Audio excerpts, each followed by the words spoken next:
It may seem like Apple is behind the competition a lot of the time.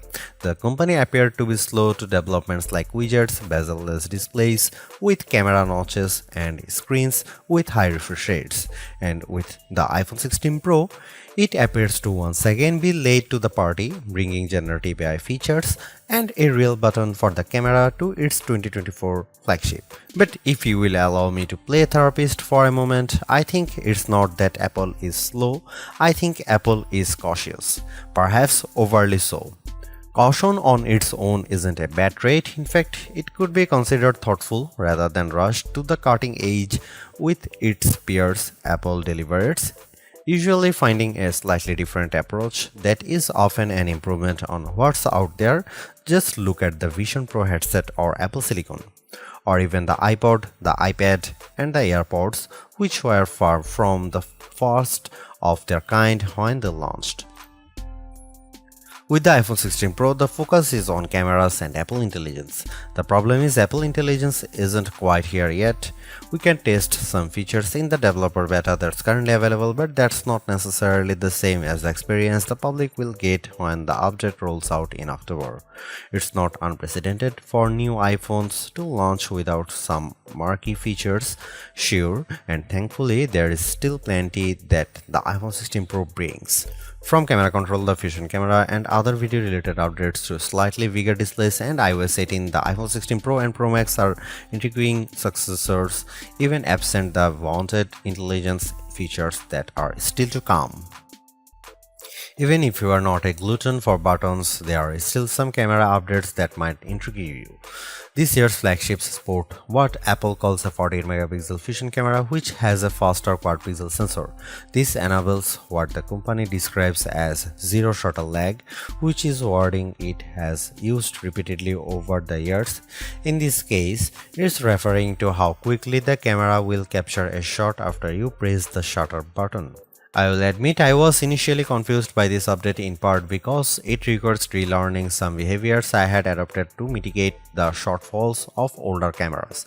Basically, the iPhone 16 Pro's cameras are now so fast that when I asked someone to throw something so I could capture it in motion to see how still the images were, my shots ended up being of the person holding the object. Our video producer and I were very confused, and it wasn't until the zero shutter lag concept was explained clearer to me that I got it. I had become used to pressing the shutter early, since cameras, in my experience, would be fractions of a second slow. Apple has become so fast that it actually captured the literal moment I tapped the button instead of the split second after, when the object was in mid-air. Depending on your mood, the new photographic styles can be fun or serious. Apple's tweaked the built-in camera filters to not only offer more options but give you greater control. Due to how the company has refined its processing each year, there is also an improved depth map captured when it detects a face in the scene. This, combined with a greater focus on color science around skin tone, has led to what might be my favorite new iPhone 16 feature. Whether I shot them in portrait mode or not, photos of people what I took using the iPhone 16 Pro were a dream to edit. Simply switching between the standard, natural, luminous, quiet, or ethereal styles already resulted in improvements to be colors and shadows, but I could also tap on each thumbnail to access the new editing touchpad and drag a dot around. This let me more precisely tweak the hues and contrast levels, and an additional slider will let me adjust how warm the image was.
It's been about 2 months since the public beta for iOS 18 was released, and it was nice to get a taste of upcoming features like the new customizable home pages, expanded tap back reactions, and the redesigned Photos app.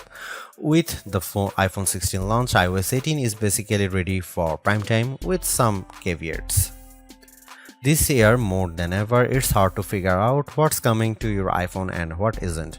With the release of Apple Intelligence slated for October, features like writing tools, cleanup for photos, and the redesigned Siri won't be ready till next month, and even then, your non-Pro iPhone 15 won't be compatible.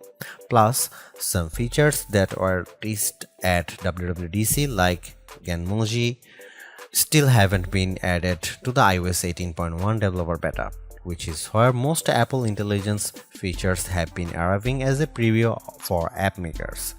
Within the iPhone 16 lineup too, there are things coming only to the Pro models like multi-layer recording in voice memos. It's confusing and can make choosing your iPhone a trickier decision, but for this review at least, the iPhone 16 Pro and Pro Max are getting everything. I cannot wait to try out multi-track recording in voice memos, and I hope Apple sees this yearning as a sign that it should bring this to more devices. It was nice to get time with iOS 18 even in the absence of Apple Intelligence. Honestly, I'm not even sure I'd like those features that much. In a similar way, Gemini AI was nice on Pixel 9 Pro series but didn't feel like must-haves. Some of the new iOS 18 touches I noticed immediately are the refreshed control center, which took some getting used to as I had to relearn how to swipe back to the home page since there are more pages to scroll through now. I especially enjoyed seeing the new little chat bubble appears on my voice recordings, indicating that a transcript had been generated for them, and though I haven't exchanged messages with Android toting friends yet, I'm glad to see RCS support is finally live this week. Though I was excited for the new custom routes tool in Maps, I struggle to actually create them. You can set your start and end points and have the app close the loop for you, or just tap landmarks or points on the map to get the route to basically connect the dots. Unfortunately, no matter how many times I tried to get the route to cut through a building where I knew a pedestrian walkway existed, Maps reinstated me at every turn, forcing the route to go through more established paths instead. It's not unreasonable, but certainly not the open world route creation feature I was envisioning. The best thing about iOS 18 and also some new features in the iPhone 16 lineup is the customizability. I do appreciate that if you don't like something, you can usually turn it off. With the new ability to place apps outside of a rigid grid, you can now lay your home screen out just the way you like. The redesigned Photos app lets you create and pin collections so you can more easily find the pictures most important to you. And again, I'm glad Apple is giving people the option to turn off camera control altogether or adjust its sensitivity. The iPhone 16 Pro and Pro Max are powered by Apple's A18 Pro chip, which are built on second generation 3nm technology and a new architecture with smaller, faster transistors. All this is meant to deliver unprecedented efficiency according to Apple's press release.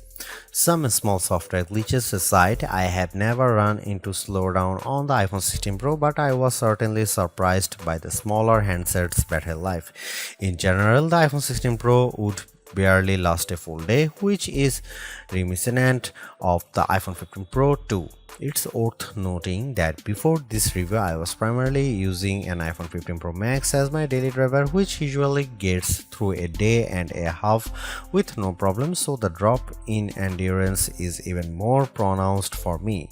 Most days, I'd pick up the iPhone 16 Pro at about 9 am and would get to about 9 pm before getting low battery alerts.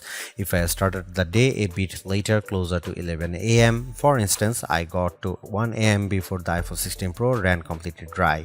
On Sunday, I unplugged the iPhone at about 9:30 am and was shocked on the train home to get a warning that remaining power was at just 20%.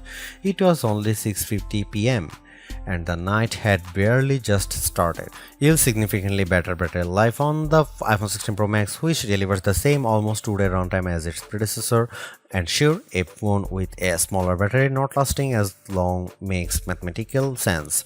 But considering the Pixel 9 Pro is a comparably sized handset and manages to last about 2 days, there's no excuse for the iPhone 16 Pro to conk out before the night is up.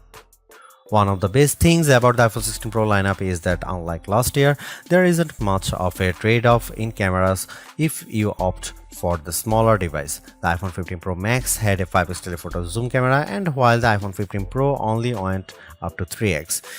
As a budding photographer of skittish wild animals, I opted for the Max, especially since it was much lighter than its predecessors thanks to the titanium build. With the iPhone 16 Pro having essentially the same camera system as the Pro Max, I thought it was time for me to go back to a size that was much easier on my hands. Alas, with the disappointing battery performance, I might just have to stick with the Max, and you might too. There is also the non-Pro iPhone 16 models to consider, and just as there are fewer differences than ever between the Pro and Pro Max, the trade-offs aren't as significant this year either. Apple brought the previously Pro exclusive action button on the iPhone 16 and 16 Plus, while also including the camera control on its less premium phones. The main things that set the two lines apart this year are processors, screen quality, camera sensors, and onboard mics. You will lose support for Pro RAW photos and multi-layer recording by opting for the cheaper devices too. Otherwise, you will still have all the iOS 18 and Apple Intelligence features coming to the Pros, as well as spatial audio recording, which enables the audio mix I described in the camera section earlier. Apple's caution is sometimes warranted, especially at a time when mistrust of AI-generated content runs rampant. The company taking its time to get Apple Intelligence right is understandable, but its deliberation doesn't always lead to winners. While I appreciate the attempt to differentiate camera control with the touch sensor for more versatility, I am not yet convinced on its usefulness. The good news is, and I cannot stress this enough, you have the option to tune it to your liking, and that's the theme I'm seeing in recent Apple features that hint at more thoughtfulness than usual.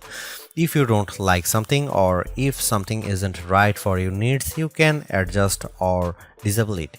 In iOS 18, you have greater control over your home screen's app layout and can pin custom collections for easier reach. In the Photos app, the action button introduced last year could have been a spectacular fail had Apple not let you still keep it as a mute switch, but it managed to give people more functionality while maintaining the status quo for those who are just as resistant to change. Change is scary, change is hard, but without change there is no progress. Apple's cautious approach is a tricky balancing act that's evident on the iPhone 16 Pro. Some new features like audio mix and custom routes in maps delivers mixed results, otherwise like photography styles are hits. Then there are the basic ingredients like good battery life and durable, attractive designs that Apple cannot neglect. The iPhone 16 Pro's subpar battery life holds it back from beating the competition, which is stiffer than ever this year, especially from Google. Luckily for Apple, most people who have iPhones are going to stick with iPhones. It's just easier. For those already sucked into the ecosystem, the iPhone 16 Pro are worth the upgrade from a model that's at least 2 years old. If you already have an iPhone 15 Pro, for the sake of our planet and your wallet, you might prefer to hold off on upgrading, especially since this year's devices aren't that much different.